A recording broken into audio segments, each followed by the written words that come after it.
Fig. Fig fam. Good morning. How are we? I have to admit something. It's Saturday and it's supposed to be Phil's Figs Fridays. I'm filming this morning because I went surfing yesterday and I really needed it. I call it my saltwater therapy. I had to jump in the ocean and it was great. Almost as great as figs.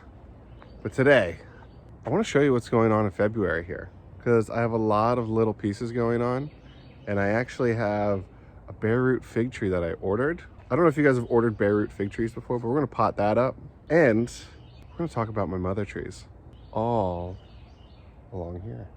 These trees that aren't necessarily for sale, but that I use to propagate with and make more trees.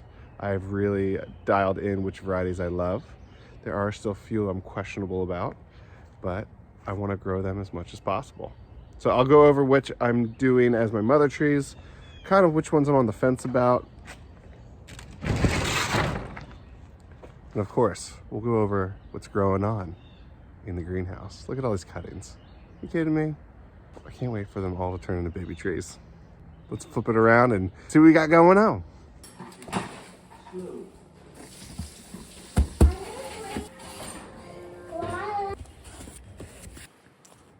Really excited for this. Always excited to go into the greenhouse. Oh, it's cold outside, but it's 59 in here. See, a lot of these are waking up. I just moved this tray up here. It's got some really rare varieties, guys. Coldedon mutante, Bordeaux Negeromata, Salib Capra figs, Del San Juan Migran, Coldedama giganta. All my Smiths in the front have all decided to wake it up. Same with Capote Negra, which is a new variety for me that I got from Fig at Family Nursery. These Norellas are doing great. They're practically ready to be up potted. I have potted one over here. It's doing great. And in this box, boom, is a black Celeste, guys. I've touted Celeste many times before. I had a whole episode just dedicated to it. And this one is a black Celeste. It's a mutation of an original Celeste that was cultivated. And now you can get on figbid.com. So I trust the source of it. We're going to open it up and I'm going to show you what it's like to repot a bare root fig. Let's see what we got.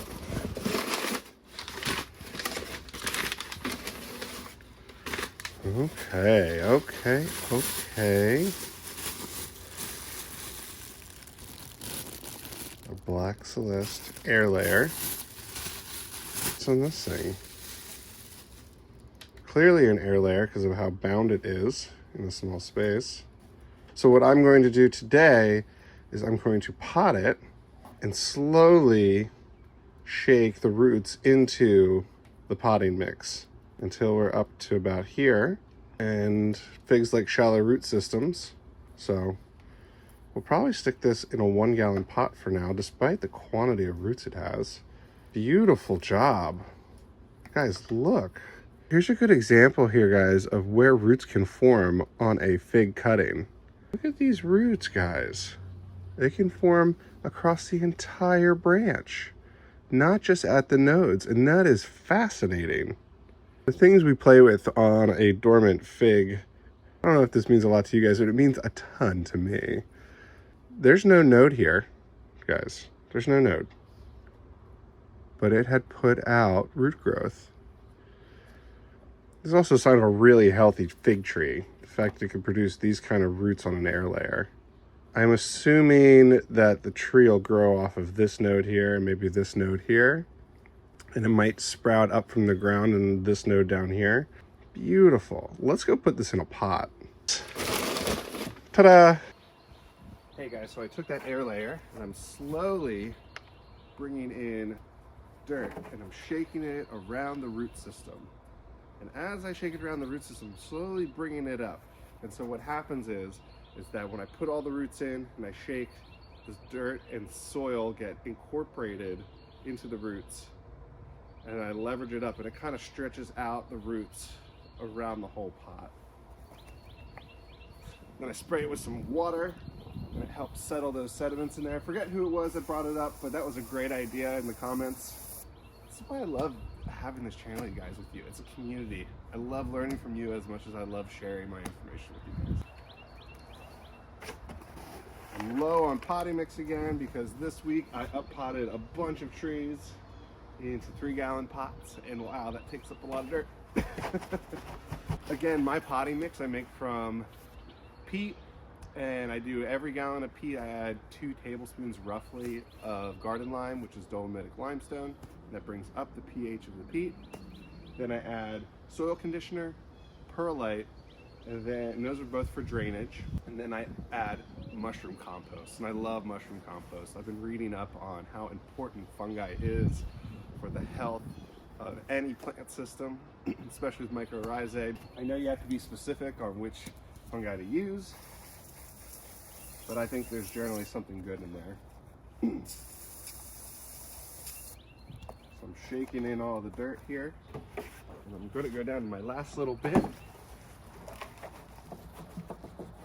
I may have to go find some more, guys. I do have some sad news, guys. Last episode, we were trying to do some detective work on that Grigio cutting that I had, and it didn't make it. I stressed it too much, and it did not make it. It's dried up, it's shriveled. I'm really bummed, but I think we stressed it too much. On the flip side, I repotted this Norella fig, and it looked stressed, and it bounced right back. So figs are relative. It all depends. I think things that help me a lot, and I'm running out of space, are these heat mats. But I might up-pot some more figs this week. Alas, I am going to use the soil mix from here to finish up-potting that bare root fig tree. Yeah, it didn't make it. That's a bummer, guys.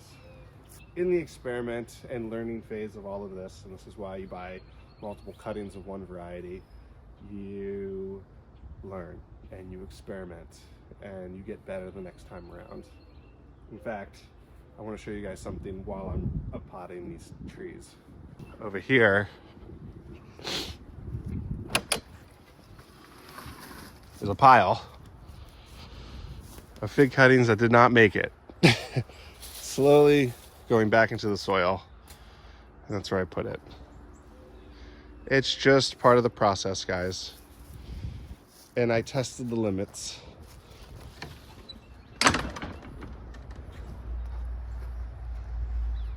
It gave me a little bit of extra soil to work with.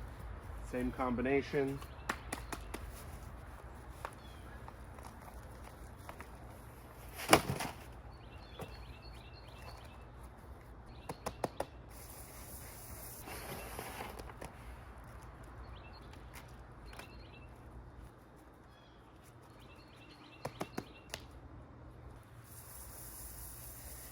Here, and that water will help carry that sediment through the root system. Good water retention.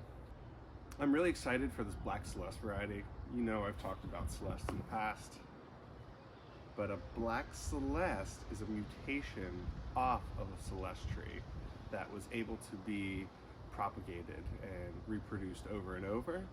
And when you see a mutation off of a tree that can be replicated and grown on its own, that is called a sport. So it comes from a parent tree, but it has a genetic mutation. So when we say genetic mutation, a differentiation in the DNA. So you get a new fig tree. And you would call that a sport. So that's a newer term for me. You guys are probably familiar. If you guys are in the ag world, you guys are probably familiar with that already. But This sport off of Celeste offers a whole new flavor profile with all the same characteristics as a Celeste. And as you know, Celeste are great for the Southeast. It's February, I am itching for warm weather. I am itching for plants to grow. I'm itching for figs to grow. Let's go ahead and put her back in the greenhouse. Maybe she'll wake up early.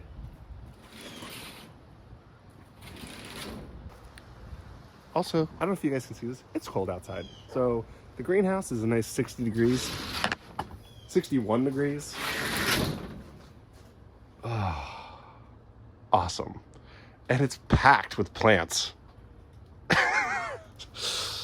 If you guys were listening to the Garden Party podcast that I'm on with Destin, and we just had Ashley Thomas on, the Mocha Gardener.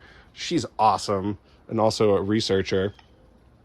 We were talking about what our setups are like, and mine is packed. I have one little path that takes me to my workbench. Otherwise, I got a bunch of stuff going on, everyone. I am proud of this setup, despite it looking like a hoarding scenario. But I have all my fig cuttings here. I have more fig cuttings up here. I have my air layers over here and my suckers. And then down here, I have more cuttings, and then I have my seed starters over here. And I'm starting to see my lettuces come up. I have different types of tomatoes in the front here. You can see them all sprouting. I got San Marzanos. I have black crim tomato, which is new to me. And I have my sweeties, my sweet 100s. And they've been on the heat mat for about a few days now, and they are sprouting. I have a seed starting mix at the bottom, but on top I needed to get more soil, so I put just my regular potting mix. It's quite porous for a seed starting mix, but it's got enough organic matter that they'll be just fine. You can see here, see all these baby kales? I have all this kale and all this kale and all this lettuce when I planted seeds of them in the wintertime, in the late fall, and they all bunched together. And so I decided to split them all up, and now I'll have all these babies for spring. If you guys are gonna be in Wilmington at the Poplar Grove plant fair and plant sale, I'll be there selling these with my figs as well. And also at the Hobby Greenhouse Club plant sale in April. I think I'm gonna start up potting some of these into their own 1 gallons so they start getting fed a little more. Beautiful, beautiful. Marseille Black is an awesome variety that I completely sold out on last year. This is a newer tray, but I'm really excited. And I get really excited right here. Check this out. This really excites me, guys. See that little green bud? It's happening. It is growing. You won't believe this, but look over here. Oh, Figo Preto has got one over there. So cool, because you know, ultimately, it leads to this. Which ultimately leads to this. So I freaking love it. And if you guys want to give it a go, they're relatively low maintenance. In fact, if you give them too much attention, they'll die on you. So be gentle with them and let them do their thing. My greenhouse gets well over 100. I think even if I were to put fans and put shade cloth, it gets so hot in here in the summer, guys. And that's beyond the comfort of fig cuttings. They really like that Goldilocks zone. So in fact, I'll propagate fig cuttings probably in June, July. In fact, I'm not propagating fig cuttings by July. It's just too hot here. But what does grow in the greenhouse well in extreme heats are a lot of my succulents. And so I found to grow succulents as a complementary option. And they can be started from these little tiny pieces of themselves, and they can propagate them. The problem is they take a long time. So I'm finding myself waiting and waiting and waiting for the succulents to grow. But I was looking for something that would complement the hot greenhouse in the summer when I didn't have figs in it and they were all outside. So looking for advice, actually. If you guys have anything that propagates quickly in hot heat, like we're talking 100 degrees, let me know. I'm happy to grow that here in my greenhouse. Even if it means putting a shade cloth on top and investing a little bit in some summer protection in this greenhouse. I want to see if I can have something growing all year round in it that can have a quick turnaround time, because I want to prioritize my figs first. So looking forward to that in the comments. Let me know what you guys think, if it's even worth it for when it gets hot this summer here. But enough with that. Back to fig cuttings. I found this one. This one had a little bit of roots on it, so I let it grow on its own in some potting mix, and wouldn't you know it, it's starting to wake up. This one is a Regata de Salento, so it's a variegated variety that I got from Dan Foster. Shout out to him. He's my shout out fig person for this episode. Dan Foster grows a hell of a fig, and he is in Michigan. His setup is quite intense. He's got a amazing inventory of amazing figs. If you can't find what you're looking for with me, reach out to Dan Foster. He's on FigBid, and I think he has his own website as well, but he's my shout out. So Bill's one, Dan Foster's one, and kind of inspired me to go full throttle into the fig thing the past few years. Hey, I want to show you guys my mother trees, so let's go check those out.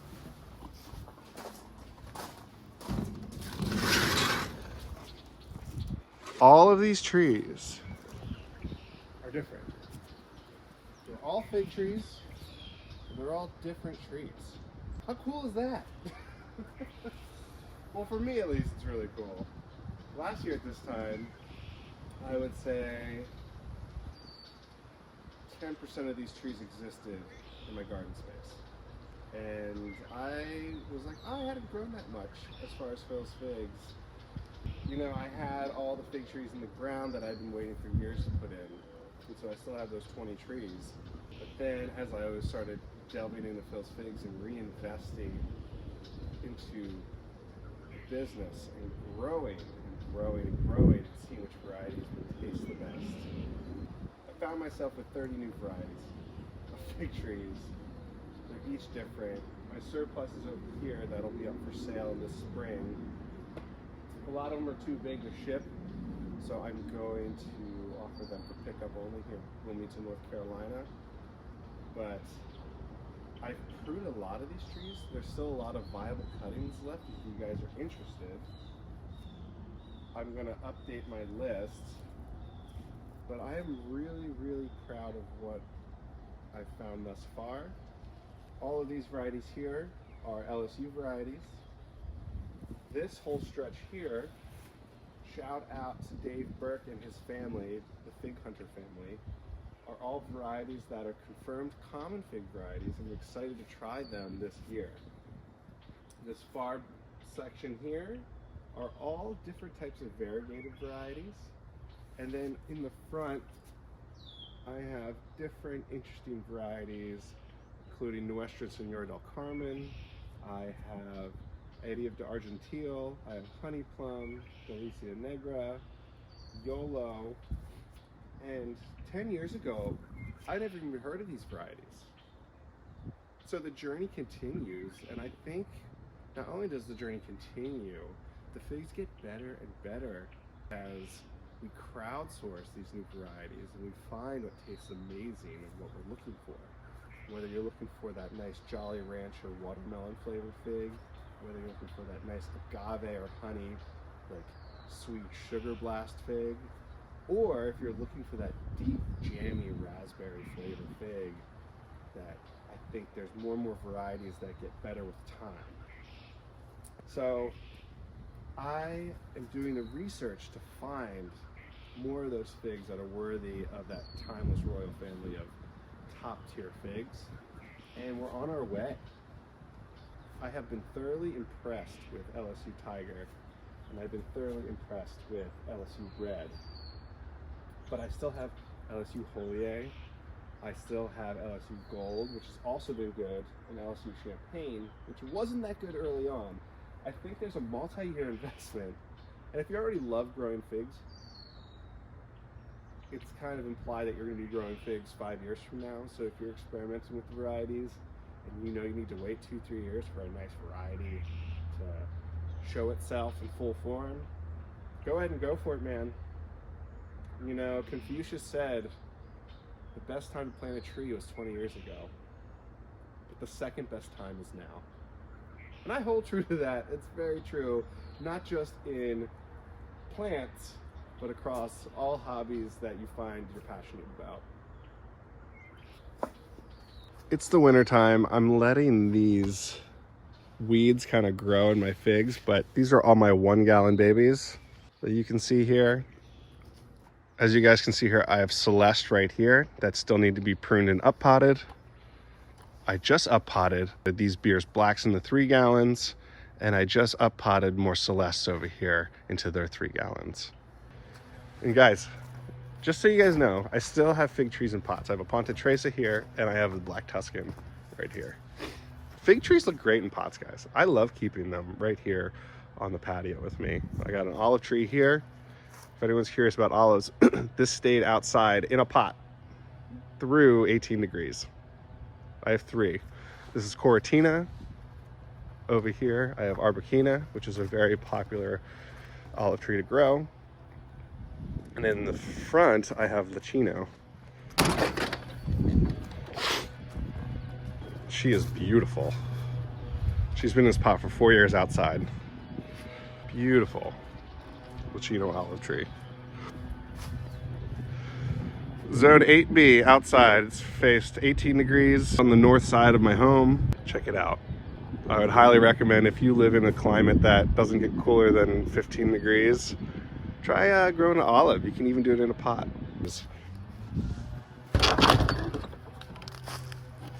But yeah, I just wanted to show you guys what I have going on. I have my greenhouse. I play out here constantly. I do it at night, I do it at day.